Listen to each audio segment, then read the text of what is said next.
آیت الکرسی ایک لمبی آیت، جیسے آیت البر ایک لمبی آیت تھی، اور اس کو حضور نے فرمایا ہے سیدۃ آیات القرآن، پورے قرآن مجید کی آیات کی سردار ہے یہ آیت۔ اور یہ شرک فی صفات کے ضمن میں یہ شمشیر قاطع ہے، شمشیر برہان ہے۔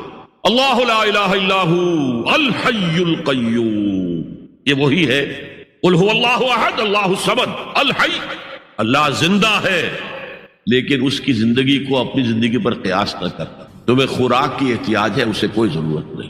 ما ارید منہم من رزق وما ارید ان یطعمون، مجھے کوئی احتیاج نہیں کہ مجھے کوئی رزق پہنچائیں، رزق دیں، مجھے کھلائیں، مجھے کوئی ضرورت نہیں۔ پھر تمہاری حیات نیند، اونگ، تھکان، ان تمام کمزوریوں کے ساتھ ہے۔ وہ الحی ہے، اپنی ذات میں خود زندہ ہے، حیات اس کی ذاتی ہے، کسی اور نے عطا نہیں کی ہے۔ ہماری تو مستعار ہے، عمر دراز مانگ کے لائے تھے 4 دن، 2 آرزو میں کٹ گئے، 2 انتظار میں۔ اور القیوم بقیہ پوری کائنات کے لیے وہی ہے، اس کو تھامے ہوئے ہے۔ لا تاخذہ سنۃ ولا نوم، الحی حیات کامل کہ اس کو نہ نیند آتی ہے نہ اونگ آتی ہے۔ لہ ما فی السماوات و ما فی الارض، آسمان اور زمین میں جو کچھ ہے اسی کی ملکیت ہے۔ تم کسٹوڈینز ہو، تم امین ہو، ای امانت چند روزہ نزد ماست، در حقیقت مالک شے ہر شے خداست۔ یہاں تک کہ یہ میرا جسم بھی میرے پاس امانت ہے۔ میں کون ہوں؟ میری خودی، میری انا، میری روح جو پوزیس کرتی ہے اس بدن کو، لیکن یہ پوزیشن ملکیت کا نہیں ہے، امانت کا ہے۔ ای امانت، یہ ہاتھ بھی امانت ہے، میری زبان بھی امانت ہے، میری آنکھیں بھی امانت ہے۔ من ذا الذی یشفع عندہ الا باذنہ، یہ یہاں پر انداز بڑا پرجلال، کون ہے وہ جو شفاعت کر سکے اس کے دربار میں مگر اس کے اذن سے۔ کسی کا ذاتی، کسی کا زور، کسی کا اختیار نہیں ہے کہ جس کی بنا پر وہ شفاعت کرے، ہاں اللہ کے اذن سے۔ اور دوسری جگہ پر آتا ہے جس کے لیے وہ چاہے گا اور جس کو اجازت دے گا، جیسے کہ آتا ہے عما یتساءلون میں، یوم یقوم الروح والملائکۃ صفا، اور ان میں سے کوئی بھی بات نہیں کر سکے گا، کلام نہیں کر سکے گا، لا یتکلمون الا من اذن له الرحمن، سوائے اس کے جسے رحمان اجازت دے، وقال صوابا، اور صحیح بات کرے گا، کوئی غلط بات نہیں کرے گا۔ یعلم ما بین ایدیہم وما خلفہم ولا یحیطون بشیء من علمہ الا بما شاء، وہ تو جانتا ہے جو کچھ بھی ان کے سامنے ہے اور ان کے پیچھے ہے، اور یہ کوئی احاطہ نہیں کر سکتا مخلوقات میں سے اس کے علم میں سے کسی کا بھی سوائے اس کے جو وہ خود چاہے۔ یہاں بڑے ہی لطیف انداز میں شفاعت باطلہ کے تصور کی نفی ہو گئی۔ دیکھیے آپ کہیں جا کر کسی مجسٹریٹ سے سفارش کرتے ہیں تو کیا کہتے ہیں؟ اجی یہ فائل کے اوپر جو کچھ ہے آپ اس پر نہ جائیے، یہ گواہیاں وغیرہ جھوٹی ہو گئی ہیں، میں آپ کو بتاتا ہوں اصل بات کیا ہے۔ اللہ کے سامنے کوئی یہ کہہ سکے گا اے اللہ تیرے علم میں نہیں ہے، میرے علم میں ہے؟ یعلم ما بین ایدیہم وما خلفہم، وہ تو جانتا ہے جو کچھ ان کے سامنے اور جو کچھ ان کے پیچھے ہے۔ ولا یحیطون بشیء من علمہ الا بما شاء، اور ان میں سے کوئی بھی، جیسے کہ میں ابھی بتا چکا ہوں، بریلوی مکتب فکر بھی کہہ رہا ہے کہ اللہ کا دیا ہوا علم ہے، محمد رسول اللہ کا جتنا ہے، لا محدود نہیں ہے، محدود ہے، قدیم نہیں ہے، حادث ہے، تو جتنا اللہ چاہتا ہے، جس کے لیے جتنا چاہتا ہے، لیکن اس کے علم میں سے احاطہ نہیں کر سکتا کوئی مگر جو وہ چاہے۔ وسع کرسیہ السماوات والارض، اس کا اقتدار چھایا ہوا ہے، مستولی ہے، آسمانوں پر بھی اور زمین پر بھی۔ ولا یؤودہ حفظہما، اور اسے عاجز نہیں کر سکتی ان دونوں کی حفاظت۔ قیوم وہی ہے، صمد وہی ہے، لیکن اس سے کوئی تکان طاری نہیں ہوئی، عاجز نہیں ہوئی۔ یہ اصل میں نفی ہے جو تورات حافظے سے مرتب کی گئی تھی۔ 587 میں نبوکدنضر کا جو حملہ ہوا تھا اس میں اصل تورات گم ہو گئی، اس وقت سے آج تک وہ اصل تورات ان کے پاس نہیں۔ پیریڈ آف کیپٹیوٹی سے واپس آئے ہیں بیت المقدس میں، سائرس کے لطف و کرم کی وجہ سے، ذوالقرنین کے لطف و کرم کی وجہ سے، پھر یادداشتوں سے لوگوں نے وہ تورات مرتب کی ہے، تو اس میں انسانی فکر شامل ہو گیا، لہذا وہاں یہ لکھا ہے اللہ نے 6 دنوں میں آسمان اور زمین پیدا کیے اور 7ویں دن آرام کیا، یعنی کوئی تکان لائق ہو گئی۔ قرآن نے کہا، اللہ تعالیٰ نے فرمایا سورہ قاف میں، وَلَقَدْ خَلَقْنَا السَّمَاوَاتِ وَالْأَرْضَ وَمَا بَيْنَهُمَا فِي 6 أَيَّامٍ وَمَا مَسَّنَا مِن لُغُوبٍ، یقیناً ہم نے آسمان اور زمین اور جو کچھ ان دونوں کے مابین ہے انہیں 6 ہی دنوں میں پیدا کیا، وہ بات ٹھیک ہے، لیکن ہمیں کوئی تکان لائق نہیں ہوئی کہ ہمیں کسی آرام کی ضرورت ہو۔ لا یؤودہ حفظہما وہو العلی العظیم، العلی وہی ہے سب سے بلند و بالا، لتکون کلمۃ اللہ ہی العلیٰ، تاکہ اللہ کا کلمہ سب سے سربلند ہو جائے، اور وہی عظیم ہے، عظمت والا۔ اللہ تعالیٰ مجھے اور آپ کو اس سے بچائے، اپنے سابقہ زندگی کے گناہوں پر توبہ کرنے کی اور اللہ سے استغفار طلب کرنے کی توفیق عطا فرمائے۔ اور اپنے دینی فرائض کی انجام دہی کے لیے کمر بستہ ہو جانے کا عزم مصمم کر لینے کی توفیق عطا فرمائے۔ زندگی میں دکھ اور سکھ ان کا چولی دامن کا ساتھ ہے، دکھ بھی ہے، سردی کے ساتھ گرمی بھی ہے، گرمی کے ساتھ سختی بھی ہے۔ ان مع العسر یسرا، ان مع العسر یسرا، یسر کے ساتھ عسر ہے، عسر کے ساتھ یسر۔ لیکن انسان نفسیاتی طور پر متاثر جو ہوتا ہے زیادہ وہ تکلیف سے، دکھ سے۔ خوشی آتی ہے تو وہ ایسے گزر جاتی ہے، اس کا وقت کا بھی پتہ نہیں چلتا، گزر بڑی تیزی کے ساتھ وقت گزر جاتا ہے۔ لیکن غم کا معاملہ ہو جائے تو ایک ایک لحظہ جو ہے وہ بڑا کٹھن ہو جاتا ہے، بڑی مشکل سے گزر۔ تو انسان کے احساسات پر زیادہ جو اثر آتا ہے وہ دکھ کا۔ بعض فلسفے دنیا میں ایسے ہیں کہ جنہوں نے اس دکھ، خاص طور پر جو حساس انسان اس کو محسوس کرتا ہے، اس کے اعتبار سے یہ کہا ہے کہ دنیاوی زندگی نرا دکھ ہی دکھ ہے۔ آپ کو معلوم ہے کہ تعداد انسانوں کی بہت بڑی تعداد ہے جو بدھ مت کی پیروکار ہے، اور بدھ مت کا کلمہ طیبہ یہ ہے، یعنی یہ ان کا اصل الاصول ہے، جیسے ہمارے دین کا اصل الاصول ہے لا الہ الا اللہ محمد رسول اللہ، کلمہ طیبہ۔ ان کا جو کلمہ طیبہ ہے وہ یہ سروم دکھم، سب دکھ ہی دکھ ہے، سب مصیبت ہی مصیبت ہے۔ انسانی زندگی جو ہے وہ تو صرف دکھوں سے اور تکلیفوں سے عبارت ہے۔ اسی کو غالب نے بھی کہا ہے، آپ نے یہ شعر بھی غالب کا میں نے بہت سے دروس میں سنا ہوگا کہ قید حیات و بند غم اصل میں دونوں ایک ہے۔ یہ قید حیات ہے، ابھی آپ حدیث سن رہے تھے، دنیا سجن المومن، مومن کے لیے یہ دنیا کی زندگی جو ہے جیل خانہ ہے، یہ قید ہے، قید حیات۔ جیسے جیل میں آدمی اپنی مرضی سے نہیں جاتا، بھیجا جاتا ہے، اپنی مرضی سے نہیں نکلتا بلکہ نکالا جاتا ہے۔ اسی طرح لائی حیات آئے قضا لے چلی چلے، اپنی خوشی سے آئے نہ اپنی خوشی چلے۔ تو دنیا کی زندگی جو ہے وہ واقع پر ایک اعتبار سے قید خانہ ہے۔ قید حیات و بند غم اصل میں دونوں ایک ہیں۔ جب تک یہ زندگی رہے گی غم بھی لگا رہے گا، تکلیفیں لگی رہیں گی، مسائل آتے رہیں گے، انسان کو دکھوں کا سامنا رہے گا، واسطہ رہے گا۔ موت سے پہلے آدمی غم سے نجات پائے کیوں؟ ظاہر بات ہے جب تک زندگی ہے تو غم ہے، تو موت سے پہلے نجات نہیں مل سکتی۔ اگرچہ اس کے بعد کا اگلا مرحلہ جو ہے، جو حقیقت کو جاننے والے ہیں وہ تو جانتے ہیں کہ اس کے بعد تو غم کا اور بڑا کڑا مرحلہ آنے والا ہے۔ اب تو گھبرا کے یہ کہتے ہیں کہ مر جائیں گے، مر کے بھی چین نہ پایا تو کدھر جائیں گے؟ اگر اللہ ہمیں معاف فرمائے، اپنی رحمت اور مغفرت سے ہمیں ڈھانپ لے، جیسے کہ حضور نے فرمایا الا یتغمدنی ربی برحمتہ، حضور نے فرمایا کہ کوئی انسان بھی محض اپنے اعمال کی بنیاد پر جنت میں نہیں داخل ہو سکے گا جب تک کہ رحمت خداوندی دستگیری نہ کرے۔ کسی صحابی نے بڑی ہمت کی، بڑے جرأت کا معاملہ کیا، پوچھ لیا کیا حضور آپ بھی؟ ظاہر بات ہے آپ بھی انسان ہیں، آپ بھی بشر ہیں، قرآن مجید میں کہلوایا گیا ہے اور انما انا بشر مثلکم۔ تو اگر آپ کہتے ہیں کوئی انسان جنت میں داخل نہیں ہو سکے گا محض اپنے اعمال کی بنیاد پر جب تک کہ رحمت خداوندی دستگیری نہ کرے، تو کیا آپ بھی اس قاعدہ کلیہ میں شامل ہیں؟ آپ نے فرمایا ہاں میں بھی، الا یتغمدنی ربی برحمتہ، جب تک کہ میرا رب مجھے اپنی رحمت سے ڈھانپ نہیں لے گا میں بھی جنت میں داخل نہیں ہوں۔ تو اس اعتبار سے اللہ تعالیٰ وہاں ہمیں بچا لے، لیکن جو وہاں نہیں بچایا گیا، اب ظاہر بات ہے کہ اس کے لیے جو مصیبت ہے وہ تو پھر دائمی ہے، ابدی ہے، دکھ ہی دکھ۔ میں اس کی طرف زیادہ جانا نہیں چاہتا اس وقت، اصل میں میرا موضوع جو ہے وہ اس دنیا میں دکھوں کا علاج۔ اب اس اعتبار سے غور کیجئے، دکھ دو قسم کے قرآن مجید پر جتنا میں نے غور کیا، دکھ ایک تو وہ ہے کہ جو ناگہانی طور پر آ جاتے ہیں، اس میں ہماری کسی غلطی کو دخل نہیں ہوتا۔ وہ کوئی آفت سماوی ہے، کوئی زلزلہ آ گیا ہے، ابھی آپ کو معلوم ہے بھوج جو قصبہ تھا گجرات اسٹیٹ کا، انڈیا کا پورا ختم ہو گیا، اس میں بہت سے مسلمان بھی۔ جب کوئی آفت سماوی آتی ہے تو وہ ظاہر بات ہے کہ پھر سب کے سب لوگ اس کی لپیٹ میں آ جاتے ہیں۔ زلزلہ آ گیا یا کوئی اور طوفان آ جائے، جیسا کہ کئی مرتبہ آپ نے اخبارات میں پڑھا ہوگا، اس سال امریکہ میں بہت طوفان آئے، مشرقی ساحل پر بار بار طوفان آئے، وہاں بھی لوگ مرتے ہیں، وہاں بھی چھتیں اڑ جاتی ہیں، وہاں بھی تباہی جو ہے آتی ہے۔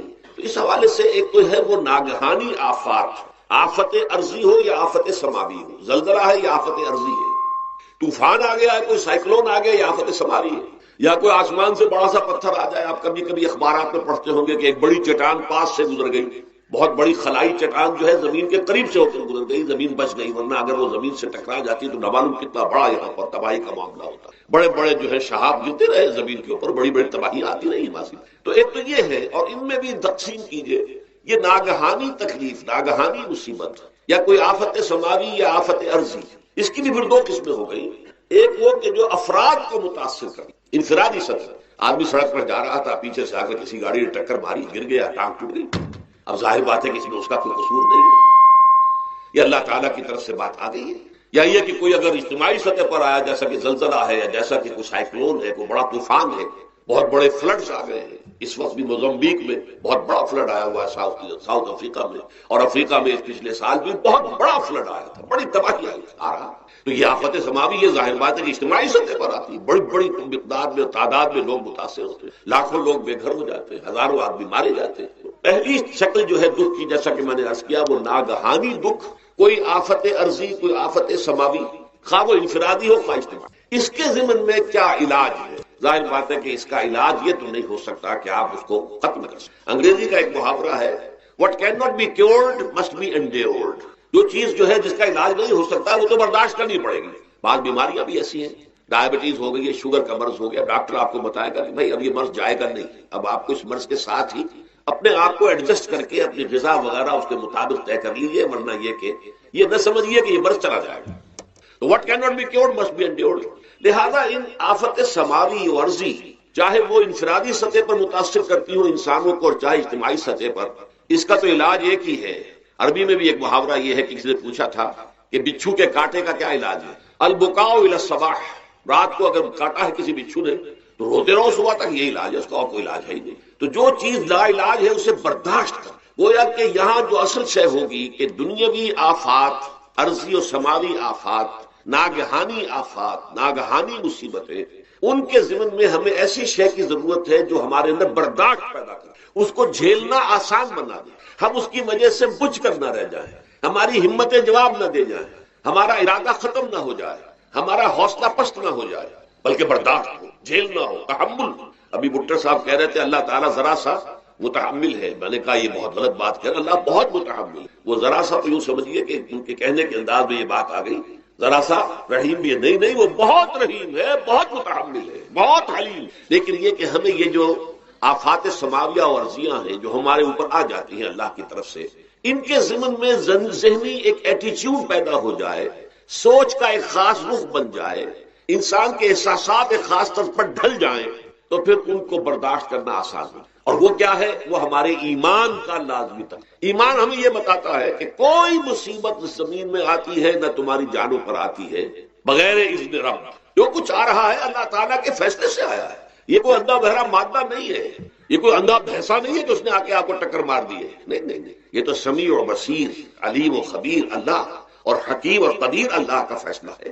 لہذا یہ من جانب اللہ ہے، اس کو تم سمجھو یہ اللہ تعالیٰ کی طرف سے ہے۔ اور جب اللہ کی طرف سے ہے تو سورہ آل عمران میں فرمایا بیدہ الخیر، اس کے ہاتھ میں تو خیر ہی خیر ہے۔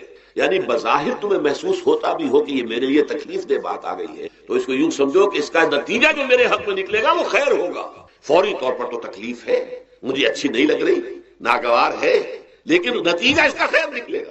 جیسے بچہ بیمار ہے، ماں اسے دوا پینے پر مجبور کر رہی، کڑوی دوا ہے، وہ تو سمجھتا ہے مجھ تو بڑا ظلم ہو رہا ہے، یا آپ لے گئے اسے ڈاکٹر کے ہاں ٹیکا لگوایا ہے، وہ تو چیخ رہا ہے، رو رہا ہے، لیکن آپ کو معلوم ہے، کاش اسے بھی معلوم ہو جائے کہ یہ میرے خیر کے لیے، میرے بھلے کے لیے۔ اگر اسے یہ معلوم اور محسوس ہو جائے تو اس کی تکلیف اس کے اندر بہت کمی آ جائے گی، وہ سہار لے گا، اس کو وہ برداشت کرے گا۔ اس حوالے سے اس کا جو ہمارے دین میں اس کا نام ہے، اس ذہنی کیفیت کا، ان احساسات کا، اسے ہم کہتے ہیں تسلیم و رضا۔ جو کچھ آ رہا ہے اللہ کی طرف سے آ رہا ہے، لہذا سر تسلیم خم ہے، اے اللہ ہم قبول کرتے ہیں، رضا، ہر حال میں تیری رضا پر راضی، جو تیرا فیصلہ ہے ہمیں بصر و چشم قبول ہے، تسلیم و رضا۔ ہم بھی تسلیم کی خو ڈالیں گے، بے نیازی تیری عادت اس، اللہ تو بے نیاز ہے، لیکن اے اللہ تو ہمارے لیے جو بھی تکلیف کا تو نے فیصلہ کیا، ہم تسلیم کی خو ڈالیں گے، عادت پیدا کر لیں گے اپنے اندر کہ ہر ساقی ماریخ عین الطاف است، کہ میرا ساقی میرے پیالے میں جو کچھ ڈال دے اس کا لطف و کرم ہے۔ یہ مقام رضا ہے، یہ ایمان کا ایک ایسا تقاضا ہے کہ جس کو ہم کہیں گے ایمان کی حلاوت، ایمان کی مٹھاس۔ اگر آپ کا منہ کڑوا ہو جائے تو آپ چینی کھاتے ہیں تاکہ منہ کا ذائقہ ٹھیک ہو جائے۔ اگر تکالیف کی وجہ سے، دکھ کی وجہ سے آپ کے احساسات کے اندر کوئی خرابی پیدا ہو رہی ہے، یہ جو مقام رضا ہے یہ اس کے لیے قند ہے، یہ اس کے لیے چینی ہے، یہ اس کے لیے شہد ہے، یہ اس کی تلخی کو ظاہر کر دینے والی چیز ہے کہ اللہ تیری رضا پر راضی، راضی برضائے رب۔ اب اس کے ضمن میں سمجھیے، یہ تو اصولی بات میں نے آپ کو بتا دی۔ اس کی تین کیفیات ہو سکتی ہے، کیوں اللہ کی طرف سے یہ چیزیں آتی ہیں۔ سب سے پہلی شے ہے، اب وہ جو آیات میں نے سنائی تھی وہ سن لیجیے پہلے ترجمہ۔ سورہ تغابن میں فرمایا ما صاب من مصیبت الا باذن اللہ، دیکھو کوئی مصیبت تم پر نہیں آ سکتی، نہیں آتی مگر اللہ کے اذن۔ ومن یؤمن باللہ، اور جو شخص اللہ پر ایمان رکھتا ہو یہد قلبہ، اللہ اس کے دل کو ہدایت دے دیتا، اس کے دل کو سکون عطا کر دے، وہ راضی برضائے رب ہو جائے، اس میں شکوہ نہیں رہتا، اس میں شکایت نہیں ہوتی، اس میں تلخی نہیں ہوتی، کیوں ہو گیا، کیسے ہو گیا، کیوں ہو گیا، نہیں ہونا چاہیے، نہیں۔ یہ سارا جو پیچ آدمی کھاتا رہتا ہے نا اندر ہی اندر، وہ جو پیچ کھا رہا ہے، یہ سب پیچ سے نجات مل گئی۔ برو کشید سے پیچا کہ ہستمود مرا، کہ اقدہا کے مقام رضا کشود مرا۔ یہ پیچ کھانا جو ہے، پیچا کے ہستمود، اس سے اللہ تعالیٰ نے مجھے نجات دے دی ہے مقام رضا کے ذریعے سے۔ کتنے بڑے بڑے عقدے میرے حل ہو گئے اس مقام رضا سے، کہ اقدہا کے مقام رضا کشود مرا، میرے تو بہت سے عقدے اس سے حل ہو گئے۔ اس حوالے سے ایک موٹی بات تو یہ ہو گئی، لیکن اب اس کو 3 حصوں میں تقسیم کی۔ پہلی بات یہ کہ یہ اللہ کی طرف سے آزمائش کے طور پر،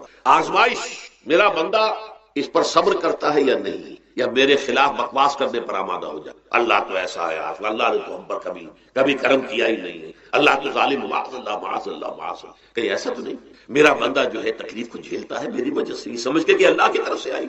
یہ صبر جو ہے یہ بہت بڑی کامیابی ہے اگر انسان کو حاصل ہو، اور اس صبر کے نتیجے میں 2 اور باتیں پیدا ہوتی ہیں۔ یہ مضامین علیحدہ علیحدہ دروس کے اندر آتے رہے ہیں، لیکن آج ایک نئے عنوان کے تحت جمع ہو کر آ رہے ہیں۔ پہلی بات یہ ہوتی ہے کہ یہ امتحان کا نتیجہ کیا نکلتا ہے کہ آپ نے ایک امتحان پاس کیا تو آپ کے اگلے درجے میں ترقی ہو جائے۔ 5ویں کا امتحان پاس کر لیا نا تو 6ٹھی میں جائیں گے، اب 6ٹھی کا امتحان پاس کریں گے تو 7ویں میں جائیں گے، 7ویں کا پاس کریں گے تو 8ویں میں۔ درجہ بدرجہ انسان کی دینی، ایمانی اور روحانی ترقی کا ذریعہ یہ آزمائش میں، جتنا اس میں صبر ہوگا، جتنا اس میں تسلیم و رضا جو ہے آپ حاصل کرتے جائیں گے تو آپ کے درجے بلند ہوتے چلے جائیں گے۔ آپ کا امتحان کڑے سے کڑا آئے گا، بڑے سے بڑا آئے گا، مشکل سے مشکل تر آئے گا۔ ایک وقت میں ایم اے کا امتحان بھی آپ کو دینا ہوگا، ایک وقت ہو سکتا ہے پی ایچ ڈی کے لیے تھیسس آپ لکھیں، پھر اس کے اوپر جو ہے ٹیم بیٹھی ہوئی اور آپ سے وہ بحث کرے، جرا کرے آپ سے، وہ بھی کرنا ہوگا۔ لیکن یہ کہ اگر پرائمری ہی میں فیل ہو گئے تو اس کا سوال ہی پیدا نہیں ہوتا کہ کبھی آپ ایم اے کا یا پی ایچ ڈی کا تھیسس بھی لکھیں۔ اور اسی کو دوسرے انداز میں کہا گیا ہے قرآن مجید میں، وَلِيُبْلِيَ الْمُؤْمِنِينَ مِنْهُ بَلَاءً حَسَنًا۔ اصل میں ابلا کہتے ہیں، بلا یبلو جو ہے عربی زبان میں آتا ہے آزمانا، خلق الموت والحیات لیبلوکم ایکم احسن عملا، یہی معنی ابتلا کے میں، ابتلا یبتلی آزمانا۔ ابلا یبلی جو آتا ہے باب افعال سے، اس میں آتا ہے کسی کو کسی تکلیف میں ڈال کر اس کو نکھارنا، کہ اس کا جوہر نکھر جائے، اس کے اندر جو خیر ہے وہ اور چمک جائے، لوگوں کو بھی معلوم ہو جائے کہ یہ شخص اس مقام کا اہل ہے، اس کے اندر یہ صلاحیت ہے، اس میں یہ